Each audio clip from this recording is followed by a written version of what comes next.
what Criss Angel really thinks about David Blaine, I am pumped for this clip. Pumped for this. This is from Steve-O's Wild Ride. I loved magicians when I was young. Really just Criss Angel and David Blaine.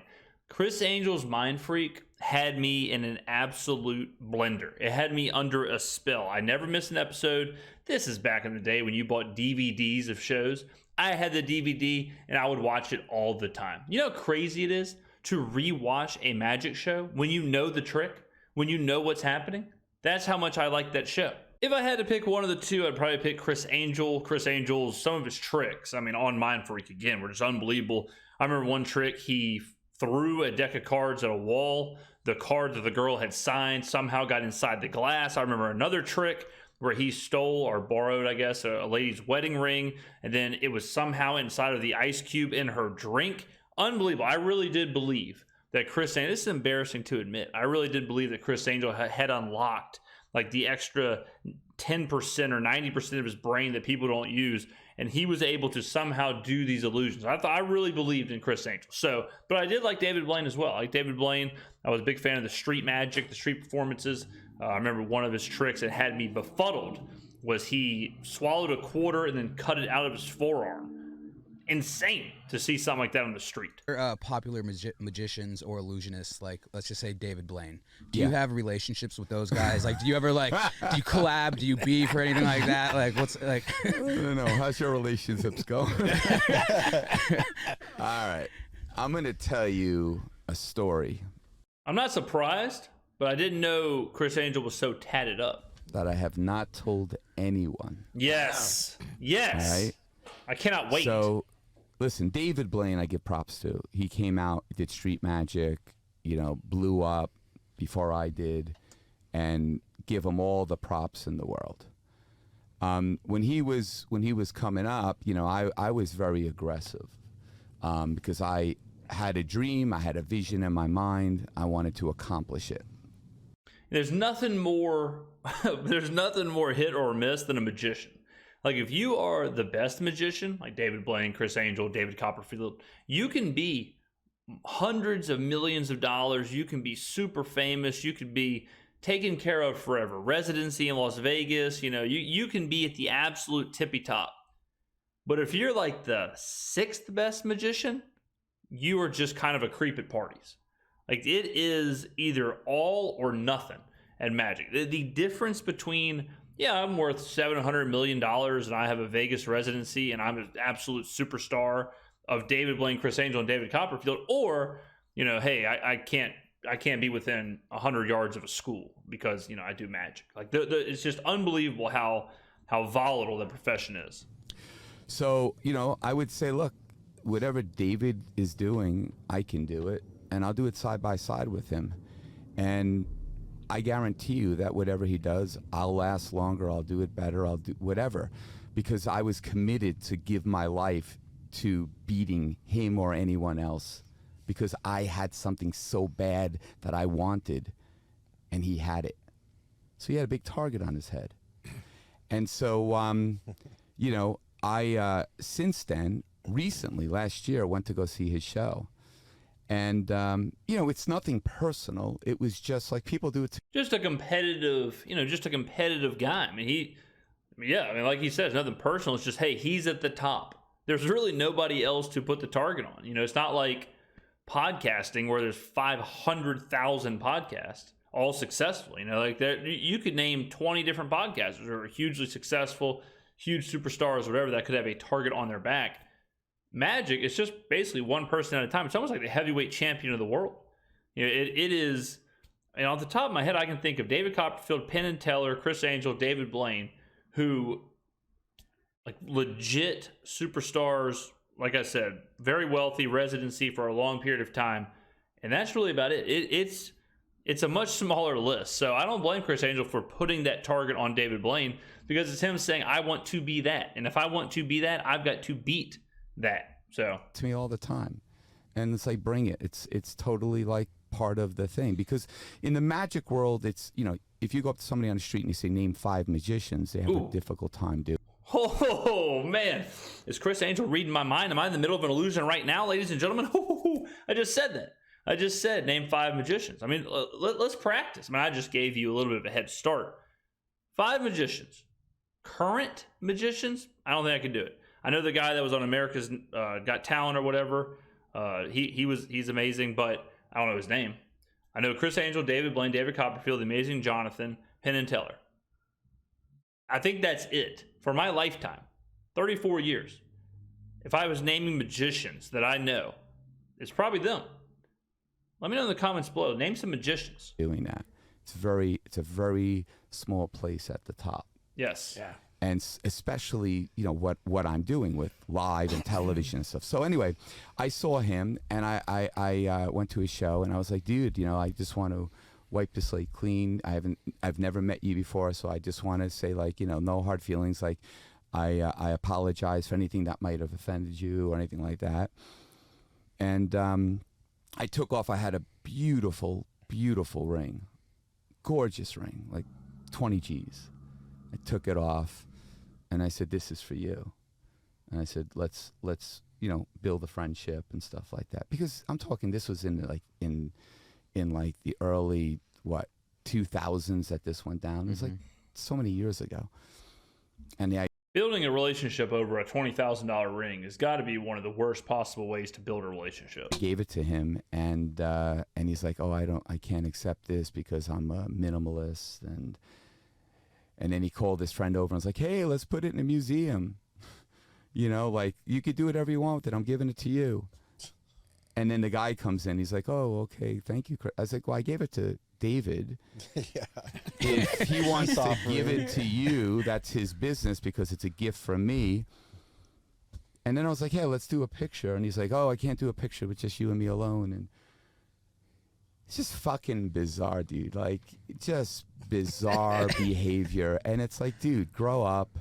Like, that is weird. It's like, we're both adults. We both have children. I had a kid with cancer. Like, it wasn't like we had a fist fight. It's not like we ever even met before. It's not like we ever even had a conversation on the phone. Nothing. It was just some banter in the press because I wanted to succeed. And, he's ripped me off with stuff that I've done. Like, Chris. I've been underwater for 24 hours. Then he borrowed that. And then he did it later, which is totally cool. Like, God bless him. Like, it's not a big deal. Do your thing, man. It's all good. But life is too short to sit here but, the truth is that I'm out there doing my thing, pretty successful at doing it. And I never look behind me. I'm not gonna lie, it sounds to me like Criss Angel hates David Blaine's guts. And that's just unbiased here. But it sounds to me like he despises him. Wow. That's Yeah, so you guys aren't having dinner together, all the magicians. No, I wish so. There are some outrageous outfits on this episode. I mean, this guy, I was not prepared for this cat. I mean, this guy shows up. I mean, look at this. I mean, what an outfit here. We got the Sherpa denim jacket, rocker t-shirt, mustache, slicked back silver fox. Then Criss Angel, "Hey man, what are you gonna wear to the Steve-O's Wild Ride podcast taping?"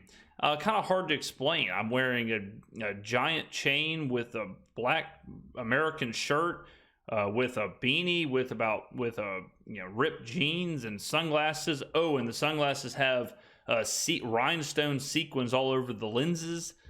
So yeah, kind of tough to explain, partner. Text him after it, like, you think he would say, "Hey, Chris, thanks for the ring," or whatever. I texted him and I was like, "Hey man, happy Father's Day. Thanks for having us at the show," whatever. And never responded. So I was like, "Cool, dude. Like, it's all good. Like, I wish him and everyone else the best." Yeah. Life is too short, man. And when you have a kid with cancer and you realize how fragile life is.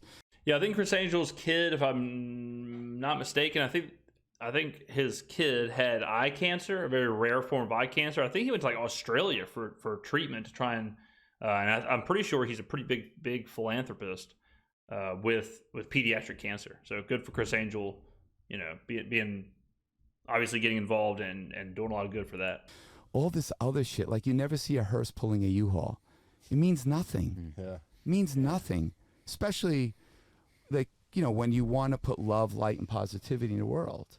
Right. That's what I'm all about. Yeah, I read about your kid having leukemia Yeah. and going Johnny through Christopher, yeah. 1,000 treatments. Well, he went through 1,095 days. Then he went to remission, which was 3 years. He went into remission for less than a year. He got it basically came back. I found it in his testicles when he came out of the shower. I was like, looked at it. I was like, this doesn't look normal. Let's go to, and then he went through another 2 years of treatment. So he was in it for over 6 years. And now, Sounds like I was wrong about the eye cancer. Sounds like it was not eye. my whole mission in life, and the reason why I believe I was blessed, was for the betterment of children. Like, I raise millions of dollars for kids. Every cent that I raise, 100% of every cent I raise, goes to these kids. Cure for the Kids here in Las Vegas is a treatment center that treated Johnny and other kids, even if they don't have insurance. Make-A-Wish of Southern Nevada, does a lot of really good things to give kids the incentive to get through treatment, to look forward for mentally to do. And so, my whole mission in life is to earmark that money, make sure it doesn't go to like expenses or overhead. I pay all of that out of my pocket.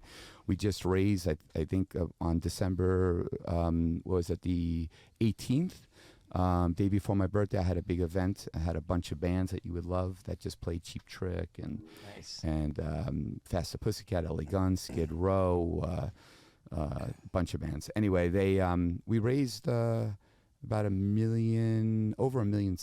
Unbelievable. And it all goes to kids, and I raise Good money stuff, every yeah. show. So that's my mission in life. That's what I'm here to try to do. And I'm so blessed that my kid is doing good. He's in school, and it's just, but you never know, man. It's fragile. It's scary. I mean, leukemia is just kind of like hit or miss. There's no causes for it. One child every 2 minutes is diagnosed with pediatric cancer.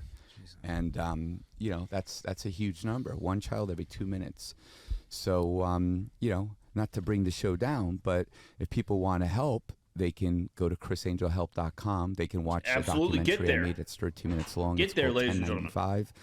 And it's basically about 13 minutes long. Took 6 years to make, about what we went through. And people can donate $1 or watch. Here it is right here. Yeah. So that's the documentary right there. People can watch that and share it. And if they feel compelled, donate $1. If they don't, just share it. And hopefully we can raise awareness and money and make pediatric cancer disappear, because it's when you see kids, and I go to hospitals and I see these kids, it really puts everything in perspective, It really puts everything in perspective. Because they're so fucking innocent. They should be worrying about playing with their toy. Yeah. Not like they did I wrong. have to sit there and get chemo for how many hours, or do a blood transfusion, or do a... David Blaine kind of, the two magic, now that I think about it, David Blaine's much more of almost like he kind of morphed from the card playing and the making rings disappear or whatever on some sidewalk, some seedy sidewalk. He kind of turned into he was almost like David Goggins or something, where he just started doing all these wild stunts just to prove how mentally tough he was, whether it was existing in a block of ice or existing on in a giant glass sphere for 13 days or whatever it was, holding his breath for 20 minutes. And he started all of a sudden doing these like big challenges instead of just making a coin appear from behind your ear. Spinal Tap, or all the shit. My son was hooked up to blinatumomab, basically a machine, 28 days a month, every other month. It was, I tried to do it. He lost all his hair. That's him in the bed, obviously, there. And it's a difficult situation. So for me, that puts everything into perspective, and everything else, is a blessing. Every moment is a gift. That's why you have to live your life doing what you want to do. Put love, light, and positivity out there. Don't do something you hate to do for a living. Try to do something. Life is too short. Anyway. Do you like shop? Boom. There you go. Well, I don't want to draw conclusions, but it sounds like Criss Angel is no fan of David Blaine. And you always got to wonder, like, do people let the gimmick bleed over into reality? Was David Blaine just so wrapped up in the gimmick of being David Blaine that's what caused the bizarre behavior and his act, or his conversation or his dealings with Criss Angel. Sounds like Criss Angel can compartmentalize Criss Angel, the mind freak, and then Criss Angel, the person. It sounds like he's not concerned about maintaining the gimmick of the mind freak when he's doing stuff like this. So, and for someone who's done it for as long as he has, I'm sure he's doing a couple shows a day, every day for a couple decades in Vegas. That's how residencies work. So it sounds like, and I'm sure, like he said, a lot of that is because of what he's dealt with in life that's kind of put that in perspective. But I like both these guys. If I had to pick one back in the old school celebrity deathmatch, era, I would be rooting for Criss Angel. Absolutely loved Mind Freak. Such a good show. I've been to Vegas a couple times now. I think 2 or 3 times. And next time I go, I definitely want to check out Chris's show. I have friends who have gone, and they've said it's 10 out of 10. So if you're in Vegas and you make it down to the Strip, go check out Criss Angel's show for sure. Thank you for watching, ladies and gentlemen. I will see you in the next video.